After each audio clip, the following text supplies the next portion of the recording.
प्राचीन महाबास की तेज आवाज हर तरफ सुनाई दे रही थी, बल्कि उसकी आवाज में इतनी शक्तियां थी कि लोगों को अपने शरीर में बहती शक्तियों में अजीब सा ठहराव महसूस होने लगा।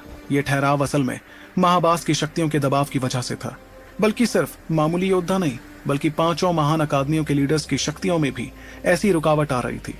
इतने में कुछ लीडर्स ने चेहरे पर हैरानी के साथ उस विशालकाय पंछी को देखकर कहा, यह तो प्राचीन महाबास का आत्मिक अंश नहीं, बल्कि उसका असली शरीर है। लेकिन ऐसे में ये पंछी अबरार के शरीर में छुपा हुआ क्यों था? उसकी शक्तियों के हिसाब से तो वो अबरार पर पूरी तरह हावी होकर उसकी आत्मा को खत्म कर देता। सभी जानते थे कि प्राचीन महाबास फहरिस्त का 8वां सबसे शक्तिशाली जानवर था, और तो और उसकी ताकत शुरुआती अमोघनाथ योद्धाओं से भी ज्यादा थी। ऐसे में अबरार की मौजूदा ताकत के हिसाब से उसके लिए किसी ऐसे शक्तिशाली जीव का सामना करना नामुमकिन ही था।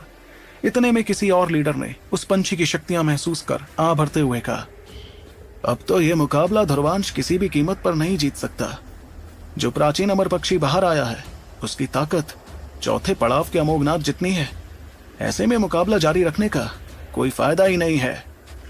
जाहिर सी बात थी कि चौथे पड़ाव का अमोघनाथ यानी महान अकादमियों के लीडर्स जितना शक्तिशाली, ऐसे में ध्रुवांश जैसा नौजवान आखिर इतनी ज्यादा शक्तियों से कैसे निपटता। तभी लीडर तामिक के चेहरे पर काफी ज्यादा नाराजगी दिखने लगी, जिसके साथ उन्होंने हड़बड़ाते हुए कहा, लीडर अश्कार, ये तो सरासर गलत हो रहा है। हमारे सामने प्राचीन महाबास का आत्मिक अंश नहीं, बल्कि पूरा का पूरा महाबास ही है।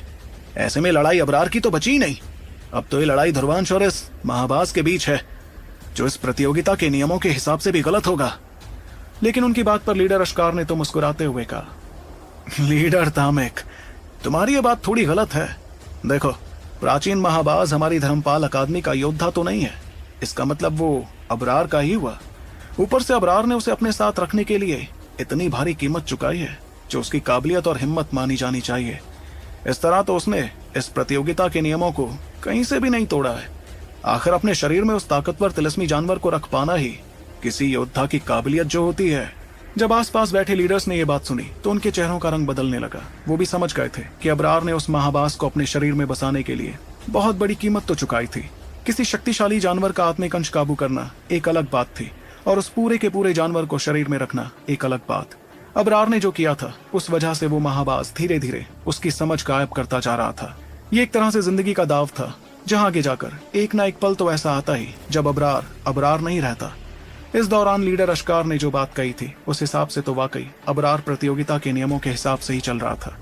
यही वजह थी कि आसपास बैठे लीडर्स शांत हो गए, मगर लीडर तामिक के चेहरे पर तो नाराजगी और परेशानी साफ नजर आ रही थी। वो जानते थे कि अबरार ने जो तरीका आजमाया था, वो शक्तियां बढ़ाने का एक शॉर्टकट था, जिसकी आगे जाकर उसे काफी बड़ी कीमत चुकानी पड़ती। मगर इस वक्त तो सबसे बड़ी मुश्किल में ध्रुवांश पड़ गया था, जिसकी तरफ देखते हुए लीडर तामिक ने मन ही मन सोचा, पता नहीं ध्रुवांश इस नामुमकिन चुनौती से कैसे बाहर निकलेगा। इस बीच मुकाबले की जगह से थोड़ी दूरी पर खड़ी वनीता गुस्से में दांत पीसने लगी, और उसने चेहरे पर बेइंतहा नाराजगी के साथ कहा, इस कमबख्त अबरार के पास प्राचीन महाबास का असली शरीर था। यार, मैं तो इसे आत्मिक अंश समझ रही थी, लेकिन पूरे शरीर के साथ अबरार की ताकत तो किसी चौथे पड़ाव के अमोघनाथ जितनी हो गई है।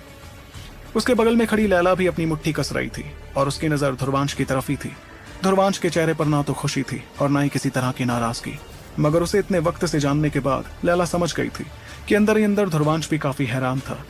तब लैला ने धीमी आवाज में कहा, वनीता, तुम्हें जल्द से जल्द यहाँ से चले जाना चाहिए। इस महाबास के बाहर आने के बाद भी ध्रुवांश हार नहीं मानेगा, इसलिए मैं यहाँ रहकर देखती हूँ।